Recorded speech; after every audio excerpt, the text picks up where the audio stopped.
Welcome to the Explainer. We're always hearing about the future of computing, stuff that sounds like it's straight out of science fiction. Well, today, we're going to talk about a breakthrough that just yanked that future right into today. This isn't just theory anymore, it's real, and the consequences are going to be massive. So, what happened? Google's Quantum AI Lab just dropped an announcement that is a huge leap forward. And I'm talking about a leap that could totally redefine, well, everything: medicine, finance, even national security. This isn't just some small update, you guys. We're talking about the start of a whole new era in technology.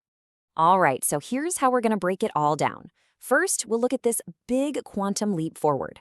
Then I'll give you a quick rundown on what a quantum computer actually is. After that, we'll get into the massive error problem they've been stuck on, how Google's team finally cracked it, and you won't want to miss this, why it matters so much for India. Yeah, this isn't just some dry academic paper buried in a journal. No way. This is a real Wright brothers at Kitty Hawk moment for the entire computing industry. It's that first flight, the proof that something we all thought was maybe impossible, well, it's not. It's happening. Okay, so to really get why this is such a game changer, we gotta quickly go over what makes a quantum computer so different from, say, the laptop or phone you're probably watching this on. Think about your computer. It runs on something called bits. And really, you can just picture bits as billions and billions of tiny light switches. They can be on, which is a 1, or they can be off, which is a 0. That's it. Simple. But a quantum computer uses something totally different called a qubit. And qubits have this incredible superpower. Instead of a simple on-off switch, it's more like a dimmer switch. It can be on, it can be off, or, and this is the crazy part, it can be both at the same time. This state is called superposition. Here's a great way to think about the power difference.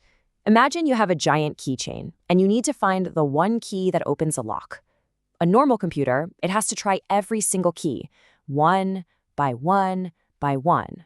But a quantum computer, thanks to that superposition magic, it can basically try all the keys at the exact same time. You can see how for some really tough problems, this makes it unbelievably faster. Okay, so you're probably thinking, if these things are so powerful, where's my quantum laptop, right? What's the holdup? Well, it all boils down to one single huge problem they've been trying to solve for years. But thing is, qubits are, well, they're divas. That special quantum state that makes them so powerful, it's also incredibly fragile, like super delicate. The slightest little thing can disturb it, and the whole thing just collapses. Even the tiniest vibrations, a small change in temperature, a stray magnetic field, any of that stuff, what scientists just call noise, can knock a qubit out of its state. And when that happens, you get an error. The whole calculation is ruined, and the machine is basically useless. For the longest time, the more qubits they tried to add to make it more powerful, the worse the error problem got. It was a total roadblock.